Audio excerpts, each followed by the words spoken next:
What's up, guys? Welcome to the NorCal Sports Report here on IE Sports Radio, your direct feed for all that is sports. And today, we have a fantastic show recovering the San Francisco 49ers and their ongoing search for a defensive coordinator, a speculative trade rumor that maybe the fans came up with, but the Niners possibly trying to go after a guy like Max Crosby. We're going to have Sterling Bennett, host of 49ers Access, covers the Niners for 95.7 The Game. He'll be on the show with us today to talk about all that good and juicy stuff. NFL playoffs, some news that came up that was really bad, that hurts the Niners. Cal Bears, Golden State Warriors, a whole lot more later in the show. I can't wait to get this started. Let's do this. Let's start the show.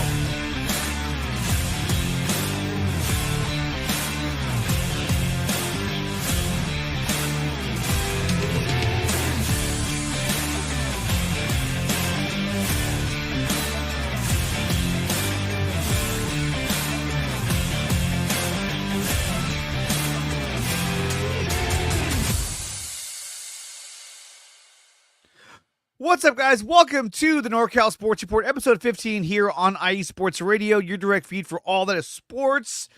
And like I said earlier in the intro, we're going to have Sterling Bennett, host of 49ers Access, covers the Niners for 95.7 The Game. He'll be on here to talk about some of the latest news surrounding the San Francisco 49ers and, of course, the NFL playoffs, which just happened over this past weekend. We're going to talk about that as well.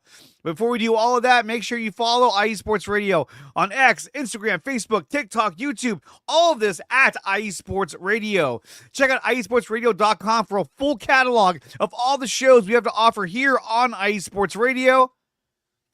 Check out IE Sports Radio /shop to pick up some merchandise to help support the channel. T-shirts, hats, hoodies, all of that with the big logo of IE Sports Radio.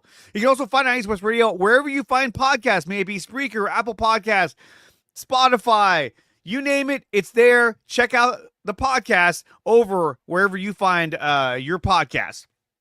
And of course, this show is brought to you by Planet Jerky, premium brisket beef jerky. This jerky's on a whole other planet. I'm loving Planet Jerky. You can order Planet Jerky over at planetjerky.net or follow them on Instagram at Planet Jerky. We're also brought to you by Seal the Deal Wax Seals.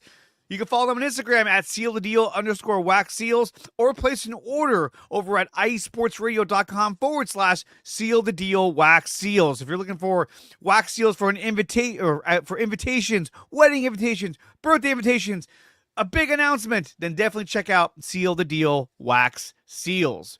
We're also brought to you by Vital Apparel. IE Sports Radio is proudly partnered with Vital Apparel, a brand that is not only a great fit, but also promotes and donates to mental health research.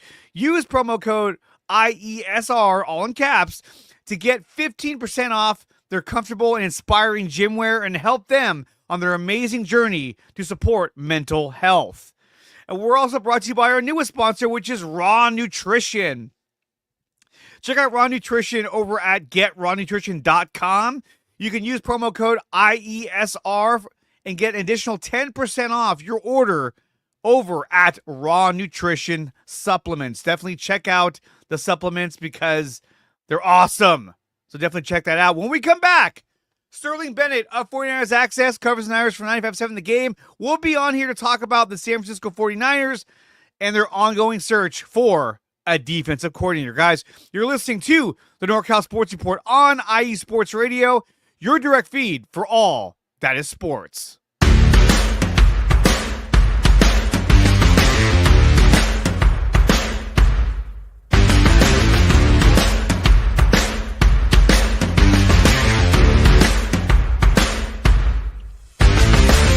IE Sports Radio fans, this show is brought to you by Planet Jerky Premium Brisket Beef Jerky. Planet Jerky is the official jerky of the 2022 California League champion Lake Elsinore Storm, single-A affiliate of the San Diego Padres. This all-brisket jerky has gluten-free options, contains no MSG, no sodium nitrate, is low in sugar, and high in protein. Go to their website at planetjerky.net and follow them on Instagram at Planet Jerky. Planet Jerky, the jerky that's on a whole other planet.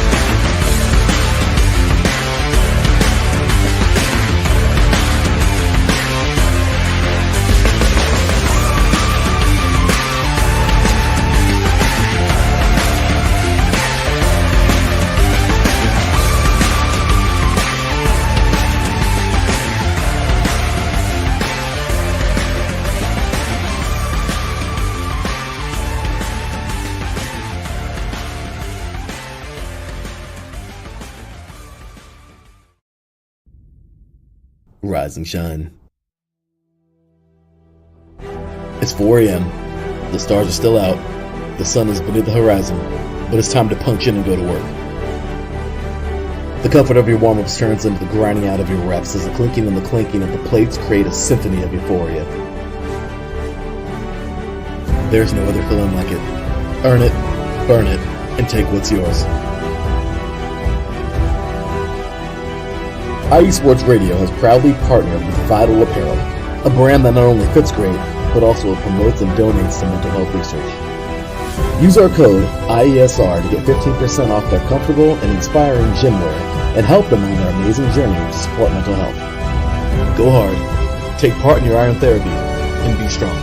Because when your mental health is as strong as you are, there's no telling how far you'll go.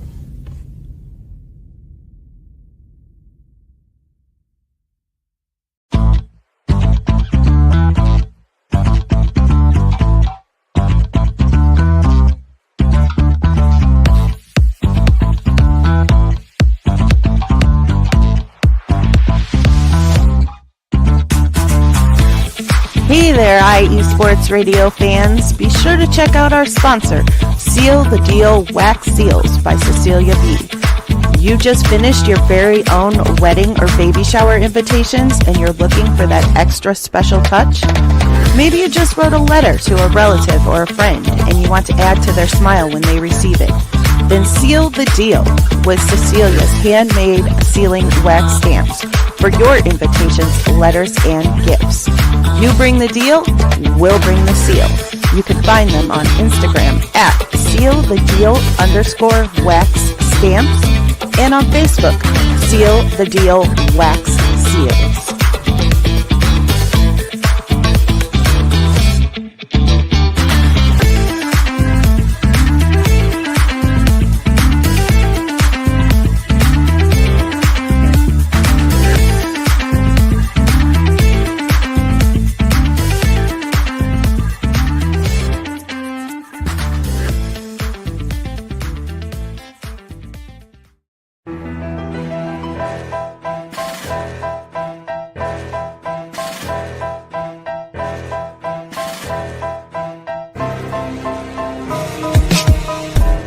10 years, IE Sports Radio has been bringing you amazing content ranging from interviewing legendary athletes, coaches, and other authorized media personnel to building tailor-made shows dedicated to all major sports cities around the country. Make sure to follow us at IE Sports Radio on X, Instagram, Facebook, TikTok, and YouTube to keep up with the latest in sports and with all of our shows. Also, make sure to check out our daily updated website at iesportsradio.com. At iesportsradio.com, you can see our daily show schedule and check out all of our show pages with personal bios to learn a little bit more about each of our awesome hosts.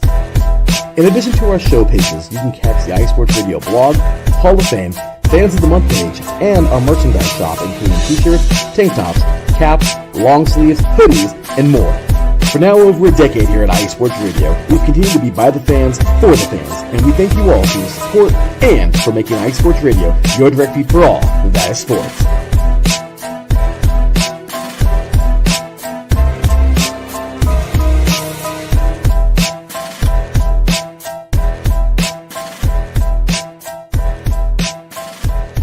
Minutes past the hour here on the NorCal Sports Report on IE Sports Radio, your direct feed for all that is sports. And today I am joined by Sterling Bennett, host of 49ers Access and covers the Niners for 95.7 The Game. Sterling, how are you doing on this illustrious morning? A morning in which I don't know where to go when it comes to the 49ers defensive coordinator search. I mean, it seems like it just keeps getting worse. With every day that goes by, every bit of good news turns to sour bitterness because It does. every time it seems like they're going to get this thing done with Robert Saleh, there's another more blockade put in the way. But we'll see how things go. Obviously, this morning was kind of a big downer for Niner fans across the NFL. And it was. And why was it a downer? Well, let me show you guys why it was a downer. I mean, when I saw this morning, actually I saw it yesterday, I literally almost shit my pants. I was like, you've got to be kidding me. And for some reason, I feel like Trent Baalke has something to do with this. I really do. But here it is, guys. Buccaneers offensive coordinator Liam Cohen is taking himself out of the running for the Jaguars head coaching position to stay in Tampa on a new contract that now will place him among the highest paid coordinators in the NFL. When I read this, I thought, you've got to be kidding me. There's no fucking way he just did this. And he did. And from now on, I hate this man, Liam Cohen. But you know what? I don't. Because I think he made the right choice. Because I think he, look,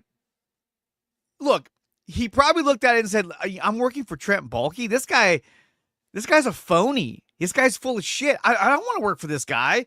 And you got Khan, their owner, who's like, And so I think he backed out and said, look, I'd rather just stay here in Tampa and make things work. And maybe he used that as leverage to get himself a new contract. But that was the news that broke yesterday. This was heartbreaking. I was so pissed. Sterling, why would he back out? Well, I think you look at the landscape of the NFL and you can maybe make the argument that working with Trevor Lawrence and Brian Thomas Jr. is maybe a place you'd want to be, can certainly lure you out there. But we can talk about coaching the Tampa Bay Buccaneers and getting a raise. You're in Florida, no state tax. You coach Baker Mayfield. You have Mike Evans. You maybe get to bring back Chris Godwin. You have one of the best offensive lines in football. Todd Bowles coaches the defense. I think it's about picking your spots. And I think in the future, you look at what other teams may be out there for head coaching jobs. We'll see what happens in Seattle with Mike McDonald. Even staying in Florida, look at the Miami Dolphins. Maybe something shifts there where you can stay in Florida and go to Miami next year. But also I think you're coaching in a division now that has the Saints, who are terrible. You have the Panthers that are trying to figure things out, and they may, but still feel a couple seasons away with Bryce Young as their quarterback, if he remains their quarterback in 2 years' time. And then you have, you have other teams out there that you really don't have to compete with. Who are the Falcons with Kirk Cousins and Michael Penix? Like, you really have a great gig out there, and you get a higher raise, and you get to prove yourself while also kind of picking your spot in a better place next year. So I think for Cohen, it makes all the sense in the world. You get to avoid a disaster in Jacksonville with Khan and Baalke and Lawrence, and just that defense is disgustingly bad in Jacksonville. Stay in Tampa for one more year. You can always leave next year. It's really as simple as that. And like you were saying, you have the assets in Tampa to be successful. But then this led to this being posted yesterday, which was Robert Saleh being the lead to get the job in Jacksonville. Come on. 3 times. It's awful. When I saw this was the feeling inside right now. I was like, no. Now Robert Saleh is projected to be the front runner to get the job in Jacksonville. I posted earlier today. I was like, if Robert Saleh has a social media account on any platform, we need to find it. And we all need to hit him up and tell him not to go to Jacksonville. Trent Baalke is not the guy you want to work for. I'm sure you wouldn't be the first person to slide into his DMs. I'll just say that. Very attractive man. Here's the thing is, the Niners put all their eggs in one basket. They wanted Robert Saleh. And this has been a debate all on X, on social media, in the media in general. Why did the Niners not look at other coordinators? Now, we don't know the full story. And when it comes to Dennis Allen, it could have been that, he was already attached to wherever Ben Johnson was going to go. These agents talk, the same amount as we do on social media, but to each other. So there could have been a lot of arrangements going on, but it feels like they didn't bring in what's his name? The other guy from the Jets. I'm blanking right now. Oh, Jeff Ulbrich. Jeff Ulbrich. I was gonna say Urlacher. I was like, that's not it. Yeah, didn't bring in. You they can didn't, fight at for this that too, point, I guess. you might as well. They didn't bring in. They didn't bring him in. They didn't bring in Dennis Allen. They didn't bring in Amaruno. So it's kind of like they were really hoping that he would come back to them, and maybe they looked at it and said, "Hey, look, I think they're going to go with a more offensive-minded coach in Jacksonville." And now we know that Cohen's out because he got more money to stay where he was at. So now when it comes to Saleh, he's been there before. He used to coach there in Jacksonville. And now he's the projected front runner to get the head coaching position in Jacksonville. And I'm sorry, I think you would find more success as a D coordinator in San Francisco than you would as the head coach in Jacksonville. That's just my take. I mean, look, I have a little bit of a biased take on it, but what do you think about him becoming the head coach over in Jacksonville? Oh, I hate saying that. Ugh. While no decision has been made yet, he could very easily return to San Francisco and all this panic would be for naught. That said, this is the worst place you can be if you're the 49ers. I think all the criticism, without knowing what's happening behind the scenes, which Tim Kawakami kind of alluded to there being more going on that we don't know about, which, okay, fine. Without knowing that stuff, though, it's hard to not criticize the team for how this has gone. It feels very lackadaisical. It feels like for a team that is pretty competent in most of the things they do, this has been one of the more confusing job searches they've had. Obviously, the last couple years were different. Deep playoff runs. You kind of didn't have your pick of the litter when it came to DCs. And they certainly tried. But that's the thing. It's like, even last year when they went to the Super Bowl and they lost, they seemed more proactive after that game when it was calling Bill Belichick and calling the Chiefs about Steve Spagnuolo. Yet you don't go to the playoffs. You have an extra few weeks to work on things and talk to coaches, interview people, set things up for yourself to hopefully have a next great DC in the Bay Area. Mm-hmm. You don't. Now, maybe people turned it down, but usually those are things that get out to the media. I know there was some speculation that they had kind of informally talked to Jeff Ulbrich, which we have no idea what those conversations were, but he's gone now. Dennis Allen seems to be gone. He'll probably go to Chicago with Ben Johnson. And Arumo's in Indianapolis now. You really only have Saleh, which it seems like he may be going to Jacksonville if he gets that job. And don't forget, the Cowboys still need a head coach. The Raiders just hired a new GM. They need a head coach still with Tom Brady in charge over there now. Mm-hmm. It's not like it's just Jacksonville, although they seem like the favorite. And maybe that is Saleh's first choice. This is like the worst place to be because now instead of, Saleh's our guy, we're going to give him the highest paid DC money in the league and we are Saleh or bust. It's like we are so close to bust that you are going to be left behind with no options to turn to. Now, our other options obviously would be Brandon Staley, who, look, I know he gets a lot of shit from Niner fans because of the way the defense performed last year. Now, granted, he wasn't the defensive coordinator. He was the defensive backs coach and an assistant head coach in San Francisco. So we haven't really seen what he can do when he's fully in charge of the defense. I mean, he had a really good defense in Los Angeles before he got the head coaching gig over in San Diego. And so I still think that he can do a lot of good things for the Niners. It just feels like, again, it's reminiscent of the Nick Sorensen hiring where the options that we went for all said no or went elsewhere, and we just decided to promote from in-house. But I think we're really selling Brandon Staley really short in terms of like what he's going to be able to do. But at the same time, I really want Robert Saleh to come back. I'm hoping he doesn't go to Jacksonville. And the treachery of Trent Baalke will continue. And look, I mean, they're making us wait all week too. It went from, he's going to have his interview on Tuesday. Oh, he's going to have it on Wednesday. Now it's going to be on Thursday. He's going to fly down there. Now it's on Friday. You're just like, wait, what day is this fucking thing on? I don't get it. And I feel like Trent Baalke, I know this is not the case, But personally, I feel like Trent Baalke's putting out all these fake information, like, tell him it's on Tuesday. Okay, tell him it's on Wednesday. Okay, Friday now. Just to piss off all the Niner fans. But now they literally hold this man hostage and say, we're going to offer you a bunch of money to be a head coach.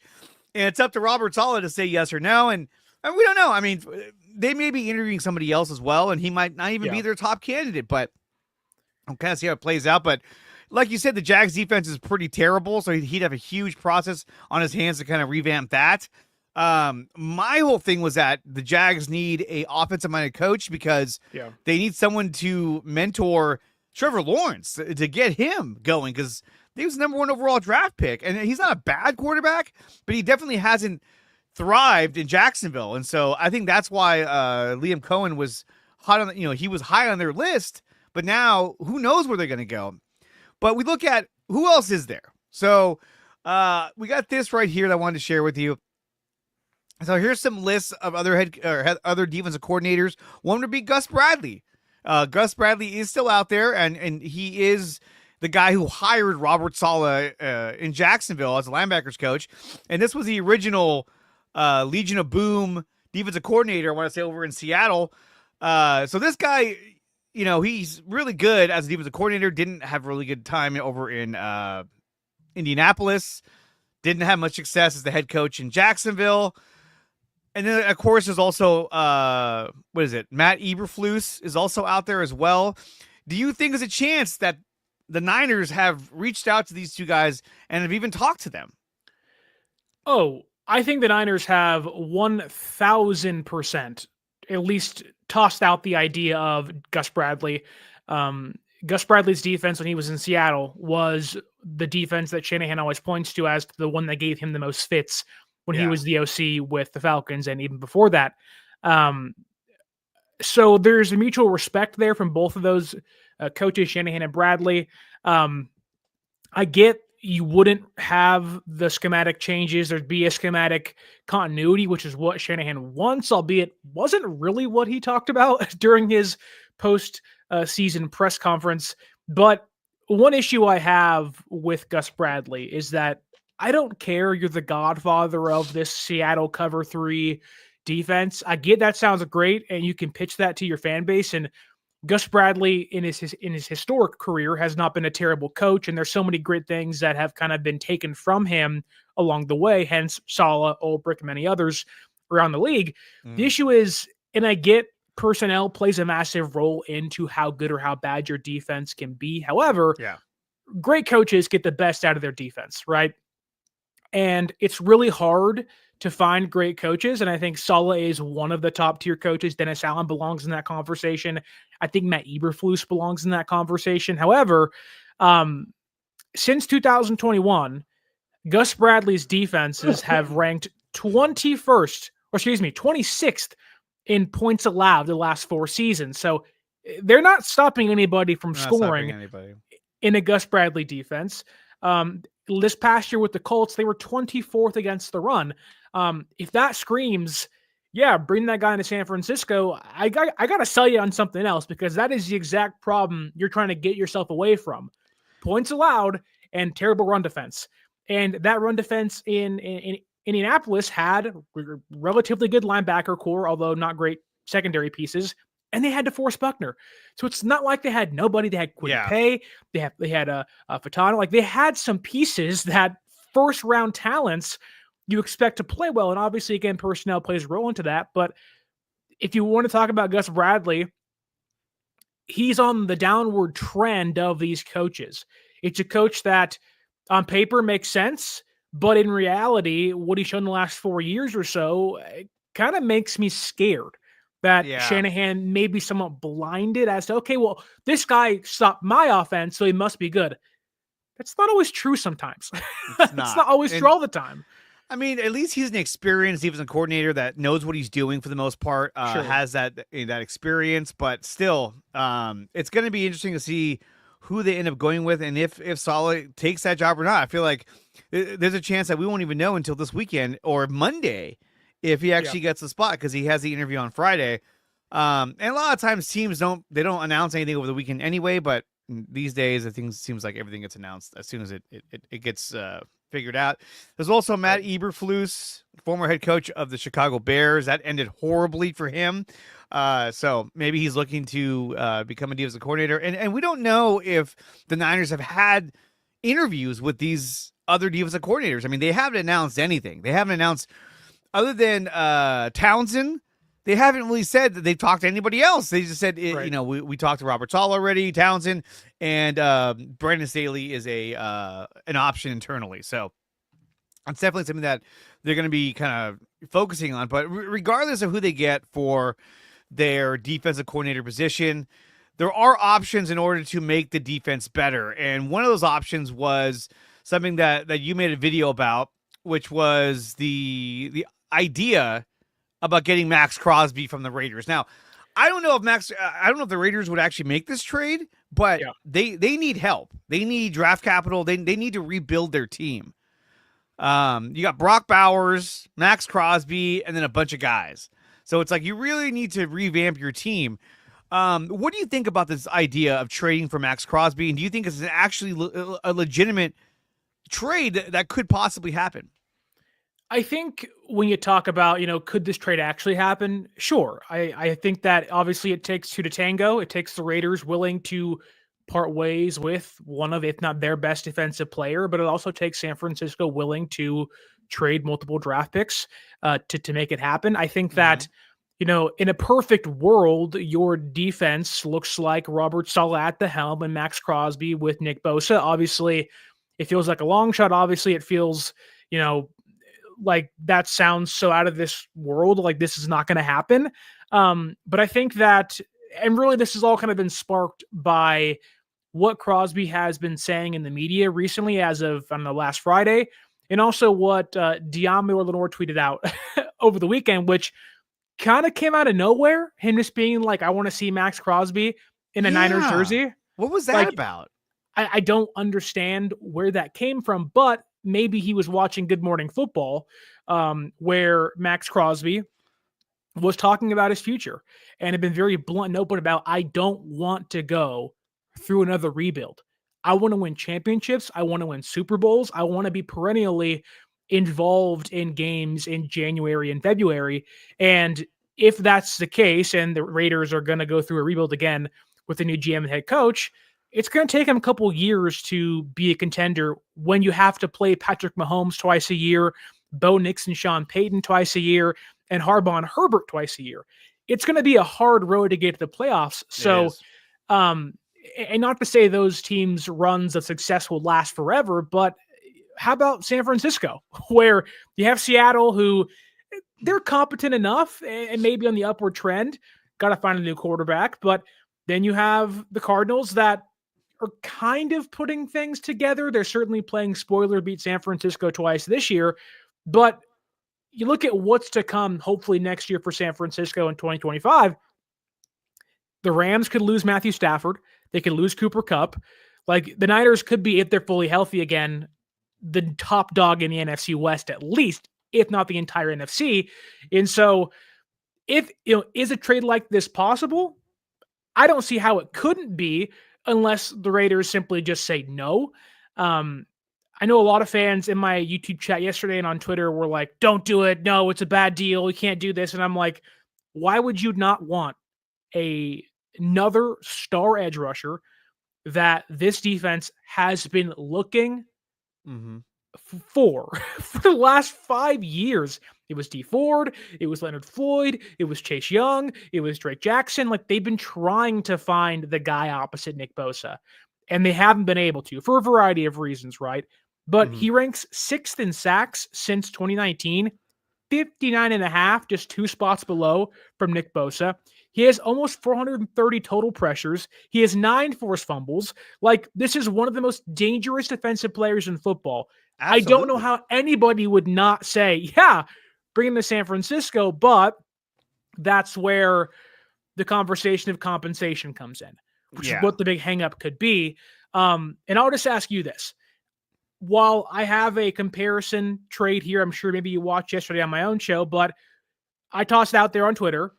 Would you trade the number 11 overall pick for Max Crosby? Yes, I would. Exactly. The reason why is because you look at last year, he had 7.5 sacks, only played in 12 games, but the prior season, 14.5 sacks. 2022, 12.5 sacks. So this guy has gotten better and better each and every year. And I think that this would be a huge upgrade from even especially when we got Chase Young, that sounded sexy, but didn't really work out as well as they wanted to. This one I think would work out. And on top of that, you would have Leonard Floyd backing up both Nick Bosa and Max Crosby. So you constantly have a two combination of pass rushers at defensive end in the game almost at every time. So that would make our defense, our pass rush, so much better. And there'd be times where they'd have where they would run Crosby, Bosa, and Leonard Floyd out there all at the same time. Like just go right after him. It's their race car package, as I like to say. But let's take a listen to what Crosby had to say on the clip that you were talking about, just to get a better perspective of it coming straight from the horse's mouth, which is, Max Crosby. Here we go. Everyone's trying to win. You know what I mean? The intent is not changing. Everyone wants to win. That's no secret. But it's about stability. So whoever that guy is going to be, who they bring in, I know that's, in the back of their mind. They want to have somebody that's going to be here for the long haul, get to build a real culture, build something that could be sustained over a long period of time. So, that's what it looks like for me. But yeah, I've had a lot of turnover for sure. I've had a lot of different D-line coaches, a lot of different coordinators. I've seen a lot in the league, but at the end of the day, for me, that's all that really matters is winning, having a chance to win, being these type of games at this time of the year, and getting a gold jacket. You know what I mean? That's all that matters to me. So let's talk about that. We're talking with Sterling Bennett, host of 49ers Access. He covers Niners for 95.7 The Game. If you were looking to package a trade to get Max Crosby, and you talked about the number 11 pick, I think that would have to be involved, or you're talking about a flurry of other picks that they have, 10 picks in this next coming draft. So it doesn't have to be number 11, but it could be a combination of multiple picks going to the Raiders because, like I said, they need to rebuild. They need to revamp that whole team. They're getting a new head coach. And I think this time Tom Brady is going to have a much bigger say in who gets selected for that head coaching job. Even though he's like, I'm not really going to be a part of this until I finish my commentary career. I bet. Yeah, sure. Yeah, sure, dude. So, I think if you were to trade number 11 pick, it'd have to be straight up like number 11 pick for Max Crosby. It can't be a number 11 pick, a second rounder, and a fifth rounder next year. No. Because, look, if you did the number 11 pick, at least you're telling the Raiders, hey, look, here's your chance to get your next star. May it be a quarterback, may it be anything. Well, you essentially have 2 top 10 picks at that point. Exactly. Now, some would argue, well, no, don't do that because we need an offensive lineman. They're not going to draft. If you ask me, they're not going to draft an offensive lineman. They're not. They're going to draft a pass rusher. And if they can flip that number 11 pick for Max Crosby, I would do it in a heartbeat. Yeah. They have not had a history of drafting a lot of offensive linemen. Now, they did draft Aaron Banks and they drafted Dominic Pooney, but that's really about it. The ones that have been successful. Don't forget McGlinchey. McGlinchey, that's right. They did out of Notre Dame. So what do you think? I know you kind of mentioned earlier. What do you think would make this trade happen if the Niners wanted to pursue a trade for Max Crosby? So I think to start, you have to look at, would San Francisco be willing to part ways and make a big splash like this? I know this offseason there's been a lot of debate of what Brock Purdy gets and how that affects the salary cap and stuff. I think starting with the financials and if San Francisco would be open to making this move, I think the Niners are always looking to make splash moves, whether it is Chase Young, middle of the year, Christian McCaffrey, middle of the year. Don't forget, the last time this team picked 11, 12 in that range, there was the Trey Lance year. Now, obviously, Trey Lance, that didn't work out, and maybe they feel a little burned by that, but the finances work for Max Crosby as a whole. According to Over the Cap, he'd be owed around $42.8 million the next 2 years, but none of that is guaranteed. Hence, you can restructure that deal any way you want to, add guaranteed money onto it, lower his cap hit, and he has 2 void years on his contract. 3 void years. So you can erase those void years, give him a big contract extension. He'll be in San Francisco where he gets everything he wants. He gets continuity at quarterback, defensive line coach, head coach, GM. He has Fred Warner. He has Nick Bosa. He has a newly minted Diamador Lenore. He has Mustafa. He has like all these pieces in place he wants to have to be able to contend. The finances work from every single aspect of it, how you look at it. But I think San Francisco, when you talk about 11th overall pick, let's say it is that, although I don't think it will be. Let's say it is just that. You be getting a bona fide superstar with that pick, where no matter who you take at 11, whether it's an edge rusher, Abdul Carter from Penn State, who won't be there at 11, but let's just say he is hypothetically, you don't promise he'll be a star. Whether it's Will Campbell, Kelvin Banks from Texas or LSU, there's no promise they'll be stars, and they could be great, but you just don't know. There's a risk in taking 23, 24-year-old players who have never played a snap in the NFL, whereas Max Crosby, he's had 4 or 5 years of tremendous success. He's been a Pro Bowler. He's been a sack leader. He's only 27. Like, it makes the most sense, and you'd pair Nick Bosa with the guy you've been looking for half a decade. But if there is a trade package you'd point to and compare, because a lot of Raider fans, even Niner fans, would say you're going to have to give him 11 and your second round pick and your third round pick. And that's not entirely true, because last year, just 1 year ago, the Carolina Panthers traded away Brian Burns to the New York Giants. Burns wanted a brand new contract, and everyone talked about, 2 first-round draft picks. It'll be this and that. It'll be this outlandish trade package, and thankfully, that didn't happen. It was just a second-round pick, and then it was a 5th-round pick and a 5th-round pick swap. The Panthers essentially got nothing, if you will, for Brian Burns, and I think that right there is where your starting point is. Okay, I will give you my 43rd overall pick if I'm San Francisco. If because that's 4 picks behind where the Panthers or the Giants were picking, then I'll give you my 4th round pick instead of a 5th round pick. And I'll give you a 4th round pick swap. Like, you can make that work realistically. The Raiders don't take that big of a cap hit this year and next year. You extend Max Crosby. And if you're San Francisco, you get a bona fide superstar by using your 2nd round pick and a couple mid-round picks, and you keep number 11. Like, why would you not, if you're both sides, why would you not be open to doing that? If Crosby doesn't want to be there because of a rebuild, he said, get me out of here. San Francisco better be on the phones tomorrow if that's the case. You would think, right? And then if you made that trade, then you can really say, okay, 1st round pick is going to be the best offensive lineman that is available.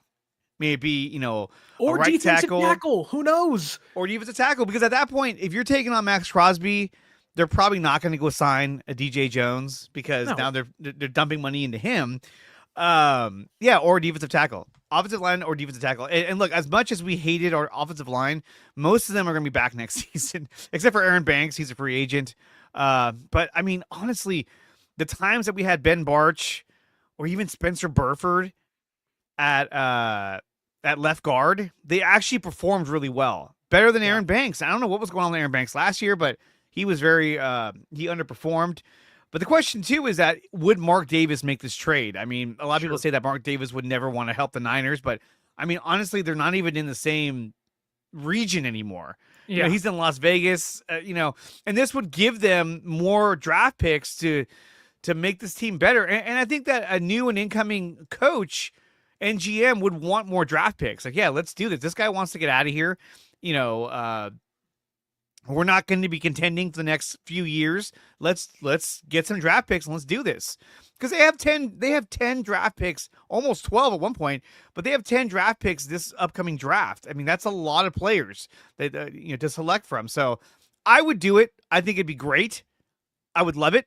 I mean, it would immediately, if you got Max Crosby in a trade, the Niners would immediately be Super Bowl contenders without even a thought. Like, yeah, they're going to be up there as well. Like, now your other option could be somebody like a Khalil Mack, who's about to become an unrestricted free agent.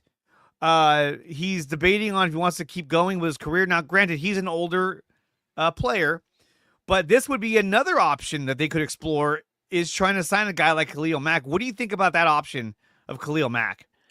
It's funny you bring him up because I don't remember the year in which he got traded from the Raiders initially, but the Niners called Oakland at the time and said, Yeah. "Hey, what do you want for Khalil Mack?" They were open to making that move and getting Khalil Mack via trade. So that more so goes to prove my Max Crosby point of, hey, the Niners have been willing to make moves like this almost every single year. But I think, let's say you're not going to get a top edge rusher in the draft, and maybe you don't want to spend too much money at the position, and maybe you're valuing interior offensive linemen and tackles and defensive linemen and a safety and all that stuff. I can see San Francisco saying, look, we are not kind of coming to a crossroads, but we do have to make some contract decisions on George Kittle, who will probably get extended this year, Kyle Juszczyk, Fred Warner, Dre Greenlaw, Talanoa Hufanga. Like, you have some choices to make, and let's say you want to save some money. Let's say you want a 1-year deal for a veteran player can produce for you if he can stay healthy. It's not going to be this like earth-shattering or ground-shaking move like Max Crosby would be, but it would give you a consistent defender opposite Nick Bosa that can also be rotated in with Leonard Floyd that can keep both those guys fresh for the year. I do think if they do acquire Max Crosby, I think that would probably spell the end of Floyd's tenure in San Francisco, knowing the money they can save by cutting him or trading him. However, if you get Khalil Mack, I think fans would love that. It kind of gives this ring chasing mentality to the team where it's like, hey, we have free agents wanting to come here to win now automatically that believe in this team. And you could probably afford to bring back Hufanga if you want to, and Greenlaw if you want to, and maybe afford more of your free agents and pay your entire draft class. And also whatever Brock Purdy cost you, like, you can make room for that stuff. So I would love that as a backup option. And honestly, it may be their first choice. It'll be interesting to see what Mac does in free agency, if he comes back, or when or if he'll even sign. I do wonder if he'll kind of ponder and see how the market plays out and like kind of play this Zadarius Smith kind of role of like, I may be 34, 35, but I can kind of be this mercenary 1-year kind of gun for hire player. Yeah. I think that may be what you're looking for in Khalil Mack, and I don't think he'll cost you that much money compared to Max Crosby. Well, and on top of that, last season, as a veteran, right now he's an 11-year veteran, so he's had a long career in the NFL. But he had 17 sacks last season, which is like, whoa, what? He was really good. He was really good. I was like, holy cow! This season a little bit lower. He only had 6. So, is Father Time catching up to him? Possibly. We got Taron Rodriguez in the chat. He's from LA. He'd probably be like, he'd probably say, yeah, take him. But anyway, Well, don't forget, even last year when the Chargers brought in Harbaugh and their new GM, like, they were trying to shed salary, and you heard connections of Khalil Mack and Joey Bosa, and San Francisco did call the Chargers about Joey Bosa and were almost going to make a deal. So again, it goes back to they're hunting that number 2 edge rusher, and I don't think Leonard Floyd is that for them when it comes to the upper echelon of those guys. But I think San Francisco, even if they're not big game hunting, will certainly be hunting in free agency for a guy. Yeah, and there's the option also of a Joey Bosa if he becomes a free agent, if they part ways with him. Last year he only had 5 sacks. He only played in 14 games. Yeah. What's crazy is that the year before that, I mean, this guy's been injured a lot. In 23, he only played 9 games. In 22, he only played in 5 games. Like, oh. But in 2022 and 2023, in those 9 games, he had 6.5 sacks. The last time he had a full season was in 2021. We played all 16 games, and he had 10.5 sacks. Either way, he would be a benefit. I just don't know if that is the true answer at defensive end. It'd be cool. I mean, don't get me wrong, to see the Bosa brothers, out there. That's fun. That's cool. Hey, you can make T-shirts, you can make merch, but are they going to produce? I don't know. Is it going to be the same as having him and Leonard Floyd? Probably. The upside is certainly there, but I do think whether you sign Mack or Bosa, Floyd has to stay. He doesn't get hurt, so you have to keep him at that point. But I agree. If you get Max Crosby, then you should probably move Leonard Floyd. And that could be a move that they do on draft day. Like, hey, we'll trade you Leonard Floyd for, a 6th-round pick, or just to move him on. That could be something they do. But I think by getting a guy like Max Crosby, that completely, that actually didn't say completely. That really helps solidify your defense. Obviously, you still need help at the interior defensive line, but that would be a huge help in getting a guy like Max Crosby. I would be thrilled. And a lot of people were really pushing back on that, like, "Oh, don't do it! It's a trap." Like Admiral Akbar, it's a trap. Yeah. It was like, what are you talking about? This is a really good player that you'd be acquiring. So to kind of pivot off of this, I did want to ask you a question. You posted an article on heavy.com that the 49ers would reap big rewards from the Vikings and Sam Darnold. So you want to talk about that real quick? Yeah, so a lot of this comes down to what I think it's Nick Corte of Over the Cap put out yesterday, a projection of the Niners compensation picks they'll get this year.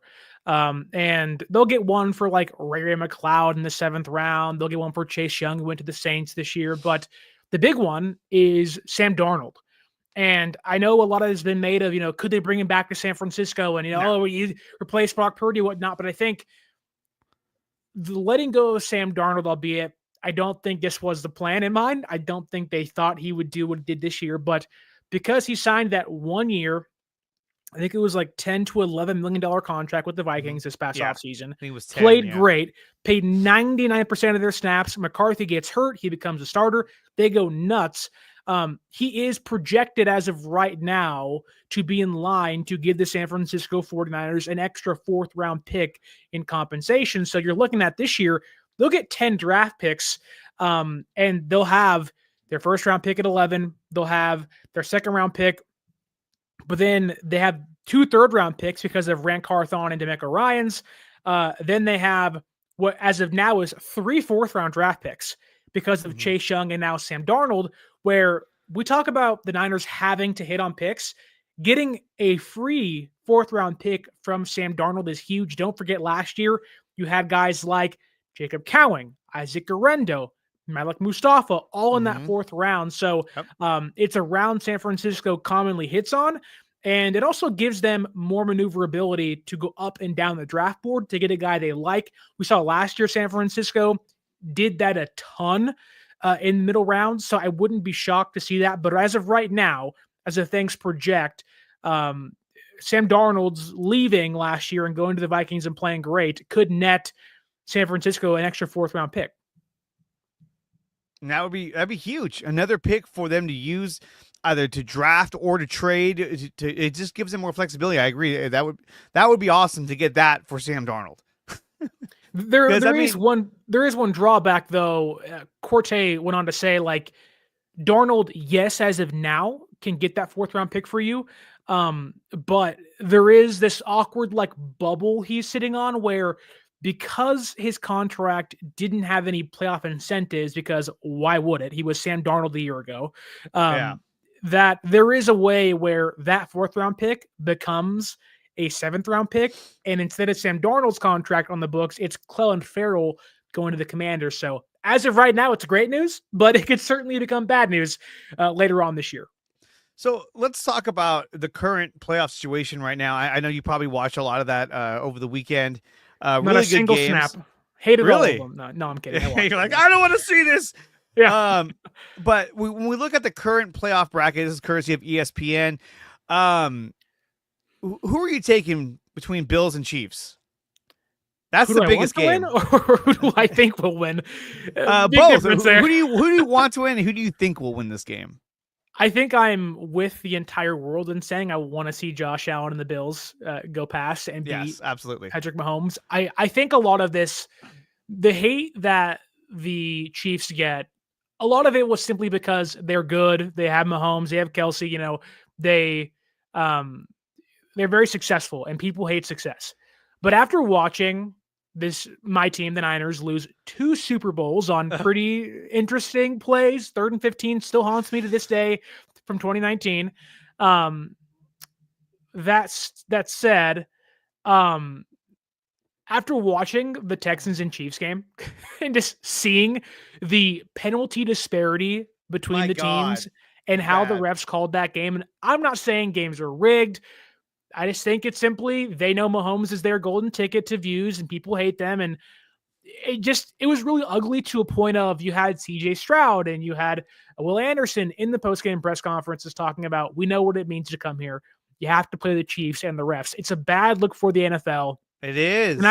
And I do wonder, I really wonder that because there was so much vitriol on the field, off the field, the fans, if you want to be in that tinfoil cap NFL rigged conversation, you have to wonder maybe the NFL is like, okay, like we have to make sure Kansas City doesn't get the three-peat this year. Go ahead, Bills. But I think, although I'm not in that realm of living, I really want to see Buffalo win.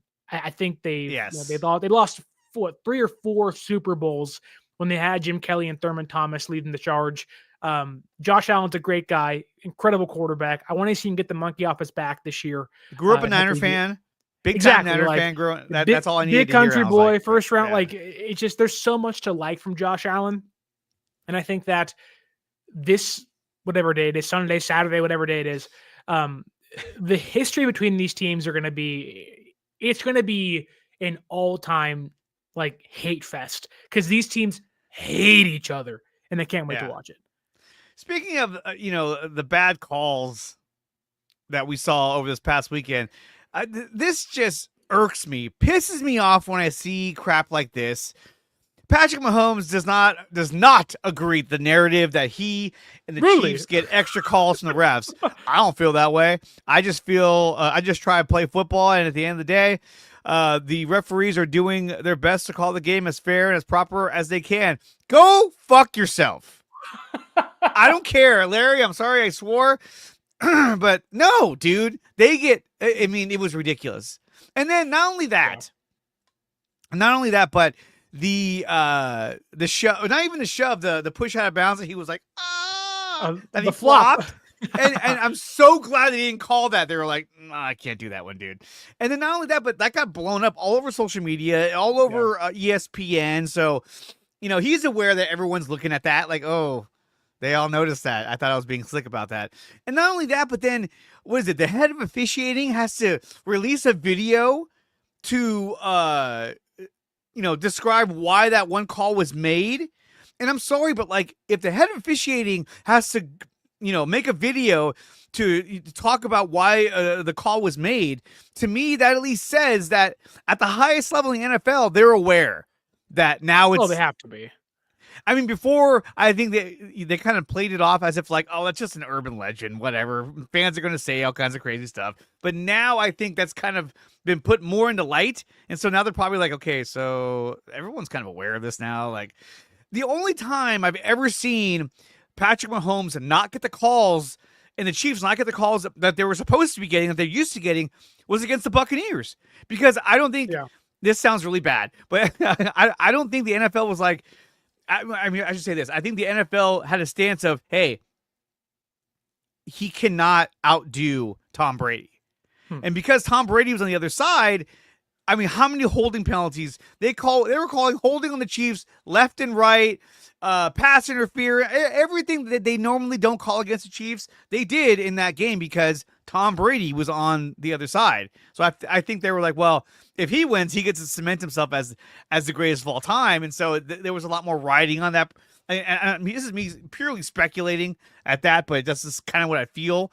But that really pisses me off that he would come out and say that. But I mean, I guess at the end of the day, you have to ask yourself, what is he supposed to say? Well, it's funny too, because right, like, I do get favored. Like, okay, like we all know LeBron James gets calls that Joe Blow and the G League won't get. We all know MJ got calls, Curry, although doesn't get many calls. Like, your superstars get calls, right? And so it's not surprising. Like, and it's also not the first time there's been ticky-tack calls with like top NFL teams. Go back to the Rams and Saints game in the playoffs that eventually led to Sean Payton kind of pushing the NFL to leading to having defensive interferences challenged because the guy got rocked in the playoffs and they didn't call it. That was the worst. And then the guy who hit him was like, he's like, I lit him up. It was either get the call or give up a touchdown. Right. And look, the Saints had chances to win that game afterwards, but then you look at the Chiefs. We all know in San Francisco, Nick Bosa was held. It happens all the time. Even this past year against Kansas City, Shanahan's pointing out, look, I don't mind if you call that, but call it on both sides. And it doesn't happen. And not even taking the Niners perspective here, go back to that Chiefs game against Philadelphia. James Bradbury gets called for a holding penalty, which is like, okay, like maybe you call it, but like you're letting them play for 3.5 quarters, not the fourth quarter. Why? And so the NFL this year has been atrocious at penalties, refereeing. It's been really bad. And I think that on a big stage like that, where most of the NFL doesn't want Kansas City to win, sometimes there's, people over analyzing things, but I think on full display last weekend, it was clear as day that, you watched Jared Goff get destroyed by the Commanders' defense. He got lit up. If that was Mahomes, it would have been 15 yards, ejections, and you're like, okay. Yeah, targeting, like what? And to Mahomes' credit, he knows he can get away with things. And he knows how to skirt the rules. If you look at right when he gets hit, where is it? Right there. He's looking at the ref. He's like, did you see that? Did you see that? He pushed me down. And he knows what he's doing. Right. So it's hard to, would I blame him for knowing it? No. Like if you know you have an advantage, use it. Same thing as the Dodgers. You want to defer money? It's not illegal. You can do it. I don't want to talk about Dodgers. I don't. I really don't. So did you see that Kirby Yates signing? Did you see the that post of Robert Saleh? It was like on the move, going to the Dodgers, and they're like, and people were like, they did it again. they signed Robert Saleh, like, fuck it, bring him in. Honestly, man. Well, now there's reports the Dodgers are trying to trade players away from their 40-man roster because they can't house all these players they just signed, and it's like ridiculous. What the hell's going on? Like, okay, but back to football, like. Mahomes knows he can skirt the rules. Mahomes knows he has the advantage, so he uses it. I don't blame him for that, but it's up to the NFL to go, okay, our fans see this. It's not just like, if it was just the fans, whatever, the fans bitch him all the time. But it's like, now the opposing teams, their quarterback, their coaches, their defensive players are talking about this aloud. Like, it's a known thing. It's a known thing. It's so bad. And so, like, now you have to course correct, and I wonder if they overcorrect this weekend against the Bills, and hopefully things go Buffalo's way, which I won't complain about. No, absolutely not. As we wrap things up, we're talking with Sterling Bennett, host of 49ers Access, and covers the Niners for 95.7 The Game. A couple things. Commanders, Lions, I thought Jaden Daniels, man, that guy is phenomenal. He looked poised, not fazed by situation whatsoever. He's the reason why they won. I mean, how many times did he run? What's going on? Oh, we have breaking news. What is it? Trent Baalke is no longer the Jaguars GM. No, what?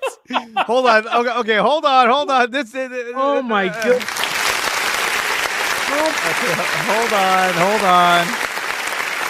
I gotta find this now. This is breaking news. I'm sure Larry's like, you're supposed to go to commercial. It's fine. Let me see. Where is it? There it is. But what does this mean for Robert Saleh now? Like, they botched the Liam Cohen thing. Does this mean like Saleh is like, they're gonna get a new GM and Saleh picks his guy? This is worse news to me. Yeah, this may be because the other candidates were like, yeah, I don't like Trent Baalke. He's a phony. And so now he's been released courtesy of RSF Niners over on Twitter or on X, but he has been let go. But to me, it's like, is this them, saying we messed up with Liam Cohen, we didn't get our guy the offensive coordinator we wanted, but now you're willing to give Saleh his GM pick? Like, now you kind of have to hand over the keys to the kingdom to whoever your head coach is. But is that the guy you want to hand it over to? I don't think so. Let me play this one. I don't know. Imagine Joe Douglas going back with Saleh in Jacksonville.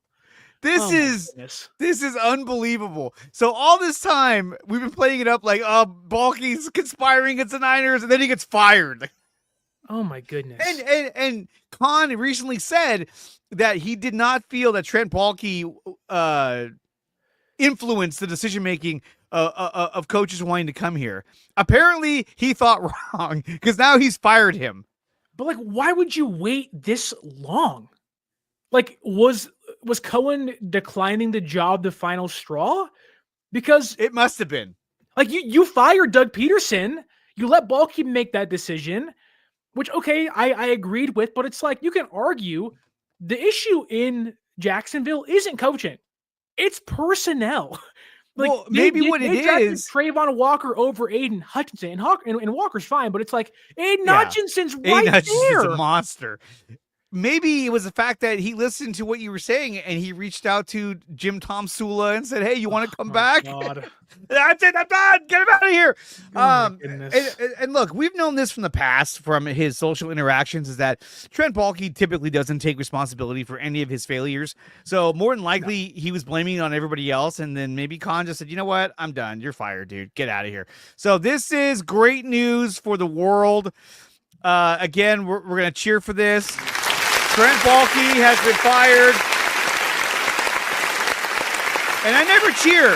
I never applaud for anyone losing their job. But in this case, it's too easy. Well, it's like Brian Schneider and Nick Sorensen, Trent Baalke. You're okay with it at that point. Chip Kelly, you're okay with it. Like, okay, yeah. Potato chip Kelly, man.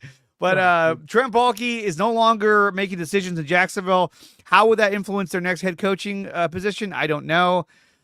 And it could be that it was more than one candidate probably said, if he's there, I'm probably not going to take the job. And so Khan probably said, okay, Why would you? get this guy out of here.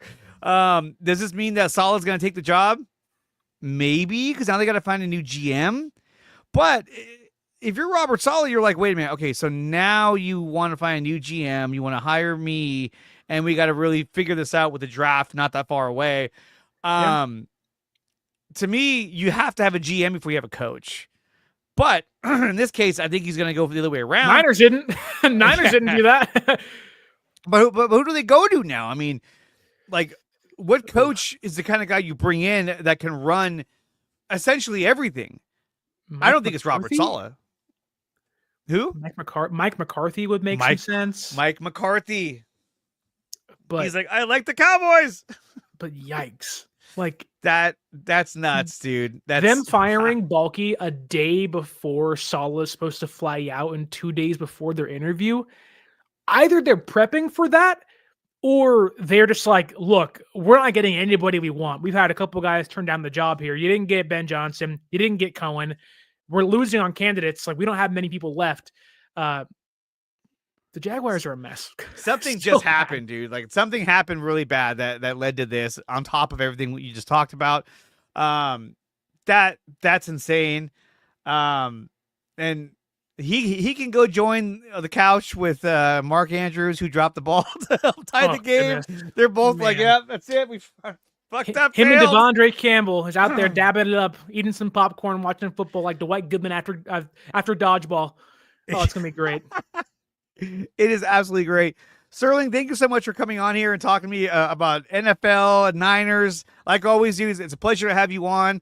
Where can everyone find you and all your content? And what do you got coming the rest of the week? Yeah, so on YouTube, you can find me at 49ers Access. We cover everything regarding the team. On social media, on X and Twitter, it's 49ers_access. The Instagram is 49ers.access.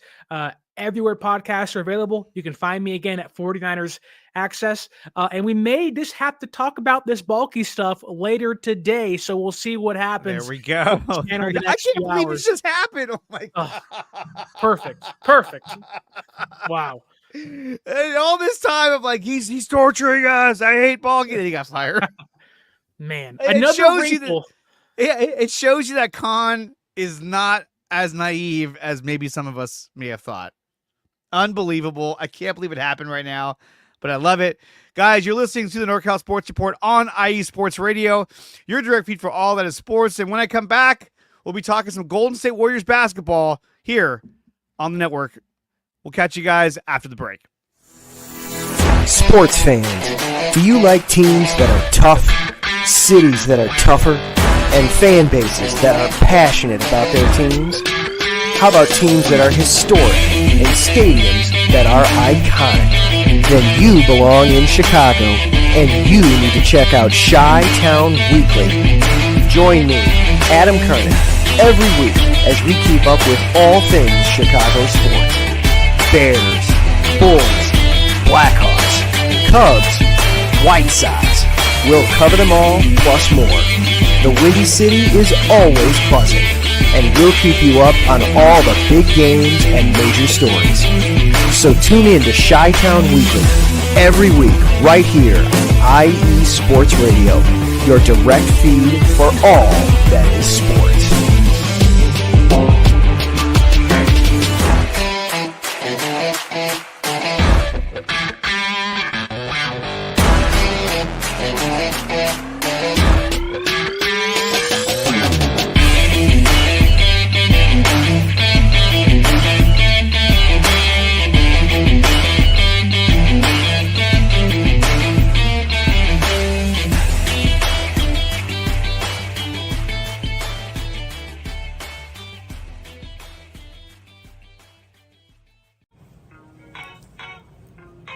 Hey sports fans, are you in the market for Florida sports or just keeping up with the latest in the Panhandle? Palm Tree Sports is a dedicated audio hub to all things sports in the Sunshine State. We cover current events, big news, heavily favored opinions all across the NFL, NBA, MLB, and so much more. So come check us out every Saturday evening at 6 p.m. Eastern Standard Time. For a down south education on Florida sports and athletics, it's hosted by yours truly, Corey Pujols, and is powered by IE Sports Radio, your direct feed for all that is sports.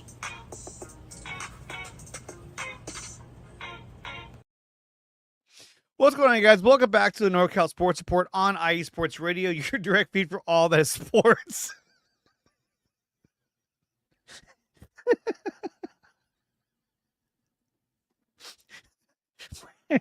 We just talked about some breaking news when we had Sterling Bennett, host of 49ers Access, and covers the Niners for 95.7 The Game. That Trent Baalke got fired because he couldn't.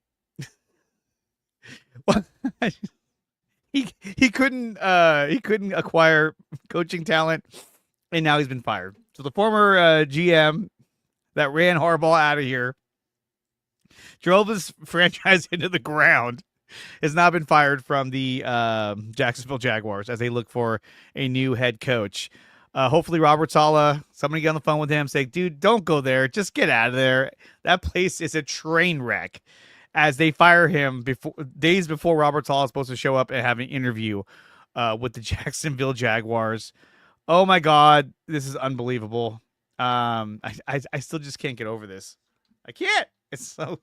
You couldn't make this stuff up, but it happened. It happened. So let's pivot now, if we possibly can. Let's pivot over to the Golden State Warriors. Now, the Warriors are sitting at 21-21, exactly 500. And tonight at 7 p.m. Pacific time, they take on the Sacramento Kings that are 22-20. Two franchises that are underperforming. The Kings fired their head coach earlier this season, which I thought was a bad move. And the Niners and the Warriors are now taking them on today at 7:00. Now they're coming off a really, really bad loss to the Boston Celtics. Now, when I say really, really bad loss, I'm not just saying like, oh well, it was a close game and then the Celtics kind of prevailed in the end. No, it really wasn't close. They won the Boston Celtics won 125-85, a complete and utter blowout on Martin Luther King Day. And let's take a look at the numbers. Andrew Wiggins only had 4 points. Gary Payton only had 2 points. Steph Curry only had 18 points. Not a lot of scoring from the Warriors, and Moses Moody had 13. Now, the Celtics are a really good defensive team. Obviously, Porzingis had 18 points. Tatum, 22. Brown, 17. All these guys, played under 30 minutes because they didn't have to play big minutes because it was a blowout. So, not a very good way as a barometer for this team. I don't think they were ready to take them on. They don't have a proven second scorer, and when Wiggins is only giving you 4 points, that's a problem. That's a big, big problem. Now, they played really good the night before that when they played against the Washington Wizards, in which they pulled out that win over a struggling, Wizards team. And they're 6-35, so you would think they should, but it was a close game until the fourth quarter where Steph Curry took over and they won 122-114. in that game. Now, when we jump back to the Wizards game, it's like night and day. You got Steph Curry, who went off in that game, had 26 points. Andrew Wiggins had 31 points. Dennis Schroeder had 20 points. But you're playing against a team at 6-36 in the Washington Wizards. They are not a good team by any means. While when you're talking about the Boston Celtics, for that matter, Boston's they're 30-13. So they're a much better team. And it showed as they blew out the Golden State Warriors. Now, there's been a lot of talk about should the Warriors acquire anybody to help generate more offense, to help Steph Curry in the offense. No, not. I keep saying this, not at the mercy of sacrificing your future, i.e. Jonathan Kuminga, Brandon Pajemski, Moses Moody. At this point, is it worth giving up a bunch of those players, a bunch of those young players, to get a guy in who? Zach LaVine? I don't think he's going to put you over the top. I don't. So at this point, it almost makes sense for them to stand pat and to sort of figure out what can they do with the season, what's left of the season, as they sit at 500, and what noise can they make going into the offseason next season, because they need to get more talent in here. They really do. So there was an interview with Draymond Green, and where he talked about this same situation about, hey, is this something that they want to do? Steph and Draymond are saying that they can endure another disappointing season. And if that means next year we're still in play to get some more help for another championship run, they're game. And they both agree that this is not the time to start trading all of your future players, your young players, to get one guy who may or may not even make the difference in getting this team to another championship. Here's what they had to say over on KNBR 680. Where is it? Here it is. So this is what they had to say over on KNBR. This was Marcus Thompson. And here we go. Pressure to outside of. Let me rewind the that. reason Steph is like, we just got to hang on, keep fighting. We're going to figure it out, telling people to shut up and all that, is because, like, he's still holding out hope that, like, look, this is not a this year title. I'm trying to get one more title before I retire, and we still can take a step forward. And that's the most important thing, is taking that step forward. So I think they're still kind of waiting to see if they can get that player. I think the difficulty is they just kind of need that player now, and to get it now wouldn't be prudent to do it now. I mean, they're just not. So and he's right. It's not prudent to do it now. They need to wait and enter free agency next season to really make a difference. I think the Warriors can be competitive this season, but in terms of winning a championship, I don't see it happening unless Kuminga comes back and he's like all of a sudden turns into, Michael Jordan. I don't see it happening. I see them being more competitive when Kuminga does come back, but are they a championship team this year or a contender? No, they're not. They're not. And unfortunately, they're not. And so they need to figure out what their identity is this year and take that into next season. Now, granted, they play the Kings tonight. The season is not over. They have a shot at, they still have a shot at making the playoffs. And then once you get in the playoffs, anything can happen. But when you're going against teams like the Nuggets, teams that have just more talent than you, it's going to be pretty hard to overcome. So we'll see what happens with the Golden State Warriors. They sit at 21-21 on the season, and they play the Sacramento Kings tonight at 7 p.m. And Draymond Green has already been ruled out, as he'll be out the next 3 games. He's dealing with a calf injury. So let's hope Steph Curry is not out as well, because if that's the case, I don't know what on earth they are going to do, because there's not much left when it comes to talent on the Golden State Warriors this season. So hopefully they can pull that together and get a win later tonight over in Sacramento. Let's switch gears again and talk about the Cal Bears. The Cal Bears actually just made an acquisition. And you're like, Dre, what are you talking about? Well, let me show you. Ohio State transfer Devin Brown has committed to Cal per ESPN. Brown comes to Cal with 3 years of experience at Ohio State, having sat under CJ Stroud, Kyle McCord, and Will Howard. He's been the backup. Scouts love Brown's arm strength and athleticism. So Brown is coming to the Bears. Now, does this mean that he's going to uproot Fernando Mendoza? I think they'll definitely have a quarterback competition. But it could be that this guy, Brown, from Ohio State, will get the starting job over Mendoza. But we'll have to see how they play in the spring to see who's going to get that starting gig. But I think that now with the Bears being in a better conference, a more competitive conference, I think that they're going to be able to bring in better talent and be more competitive moving forward into the college football year. So definitely check that out. We'll see how Brown kind of pans out for the rest of the season for the Cal Bears. And in further news, the San Jose Sharks. The Sharks, they've lost 2 in a row. They lost 5-7 to the Predators. And they lost to the Bruins 6-3. So they've lost 2 in a row, having a tough year. They're 14-30-6, and they're at home. Excuse me. They're at home tomorrow to take on the Predators at 7:30 p.m. Pacific time over on NBC Sports Bay Area. So definitely check out the Sharks as they look to kind of rebound off of their 2-game losing streak, hopefully to help find a more of a winning formula that they haven't had much at all, if at all, this season. Guys, that's going to do it for the NorCal Sports Report. You can follow me over at NorCal Sports IE over on X, and my personal account, you can follow me at Dre Area Sports on X, Instagram. Subscribe to my channel, Dre Area Sports, over on YouTube. Like, share, and subscribe. Subscribe to IE Sports Radio on YouTube. We're live every day, multiple times a day, and we're going to have our Super Bowl special.